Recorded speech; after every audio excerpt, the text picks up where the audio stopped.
what we have in the Old Testament, oh, come on, I've got to read this first to you.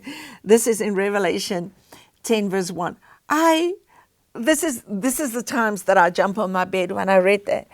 I saw another mighty angel come down from heaven. If he talks in the Old Testament about the angel of God, it is actually Christ, because he was there. He was with God. He was God. He was from God. He was the rock that followed them. He was the rock from which they drank. Oh, come on. He was their pillar of fire. His glory is from above. They saw this glory pillar that protected them and troubled the Egyptians the same time. Light and darkness came the same time, because this is the war in the heavenlies between light and darkness. There's no way, and nobody on earth, under the earth, no one can deal with this. Remember when the heavens were opened up and he said, come up, in Revelation 4, Revelation 5, he says, who will open the books? Everybody in heaven started crying. He says, no one is able to. Then came the Lion out of the tribe of Judah. Where did he come from? He came from the glory realm, because nobody on heaven, on earth, or under the earth was worthy, but only the glory of God. Oh my word. We cannot bring the glory down to a level that is in our natural. We cannot bring the glory down to an earthly thing. What we are carrying is an eternal weight of glory. Oh. Okay, let's go back. Revelation 10.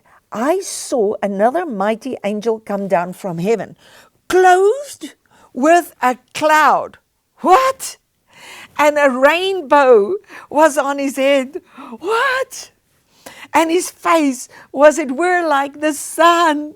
What? And his feet were pillars of fire. Oh, my word. What did Moses saw? He saw God is walking with us, this cloud. Come on. He says his word is forever settled in the heavens, and his truth reaches the clouds. Now, we have to understand there was a cloud that formed that is beyond any natural clouds. When Jesus was taken up, he was resurrected, and for 40 days he walked around and he was teaching all his disciples about the kingdom, and they still didn't get it. Now, maybe I should say it this way. They never got it until the cloud hit them. Clouds speak about rain. So the first time it rained was in Noah's time. Then he says, my word is forever settled in the heavens. But Isaiah 55 says, as the rain and the snow comes down and brings forth, so shall my word be. It will accomplish what it has purposed. It will do what it is set forth. So what happened now to humanity? It's not that they fell in darkness. They fell right into the earth, beneath the earth. So what does rain do? Rain comes on the earth, and what is under the earth, the seed that is under the earth, starts coming up and it's budding. So this is why in the due season we have the former rain and the latter rain. So now we are busy with the former rain now. Peter said, what has happened? He said, this is what Joel spoke about. He said, in the last days, he said, fear not, O land. What? What? Fear not, O land. Creation is groaning. He says, fear not, O land. I will come to you, and I will give you the former rain moderately. And I will give you the former and the latter in one. Hosea confirms this. He says, I will come to you like the morning, and I will bring to you the former and the latter rain. What? Like the morning. Mary came to the grave early in the morning, the third day. And this is where it all started. He rose from the dead. My God. It is the first time that anybody came from the dust and didn't go down to the pit again. Please. Lazarus was just a foreshadow of resurrection. But the gospel, he says, he brought life and immortality through the light of the gospel. So resurrection is life, but immortality is when we just walk around and we'll be changed. Because Enoch was a picture of that. Now, Jesus has spoken to them and he's greeting them. And while they beheld, he was taken up. He was taken up, and a cloud received him. A cloud received him out of their sight. Clouds are water drops. They come down. They don't receive anything. They are water that's heated up that comes down. And so now a cloud received him, because the day he came out of the grave, the graves opened. And the people were walking around in the streets. This is not something someone pulled out and thought it was a nice story. This is history that really happened. Now, really, this was so crucial that the Romans, they tried to pay people to tell that Jesus didn't rise up. But while they were trying to cover his resurrection, all the other witnesses was walking around in the street, and they ascended also in the cloud. The cloud received him. They became the cloud. Now, I've got the scripture for that, but I think he was the first one in the cloud.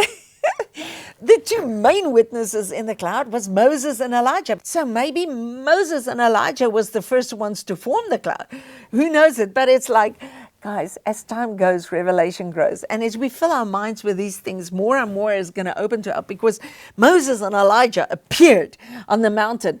Now, Enoch is the seventh in the generational seed line of man. Now, that is a picture of what's going to happen. Guys, wake up. We are in the seventh day from creation. We're about the first hour in the seventh day from creation. And we are in the third day from the cross. So this is quite significant. And Noah was the 10th. The 10th, when Noah was born, his father said, this man is going to rid us from the curse of the earth. So here is the cloud. And the cloud received him. And while they looked steadfastly towards heaven, he went up, and behold, two men stood by them in white apparel, which also said, Ye men of Galilee, why are you gazing into heaven? Because the cloud received him. He disappeared. Now they're looking into the sky. You're looking at the wrong place. If you're looking for the clouds to bring him back, you're looking at the wrong place. How many times have I heard people say, oh, that is such beautiful clouds. Maybe the clouds are going to look like that when Jesus comes back. No, it's going to be much better. When Jesus comes back, the cloud is a cloud of witnesses. Please, guys, we've got to get it. He's going to bring the saints with him, those that are perfected in spirit. My father, my mother, my grandparents, they're all going to be in those clouds because they served God. And in the cloud will be Daniel and Moses and Elijah. And I'm going to walk up and like, what? We're going to be caught up, and so we'll ever be with God in the air. So don't look for clouds. The cloud that brings the rain, the rain that has gone right into the earth. Jesus went in and he preached to those in prison, and it's come up. And you know what? He brought us back to the garden. So we are back where we can start ruling and reigning as kings on the earth, but we have to run our race. The problem is, the first thing they said to me is that my soul is saved, and I realized my soul is not saved. When we are made the righteousness of God, He placed His Spirit on our spirit. And the Spirit inside of us calls, Abba, Father. Now deep calleth unto deep. But Christ in us is the hope of glory. And we will be changed from glory to glory. We are not in the glory of the old. We are in the glory of the new. But it's a hope in us.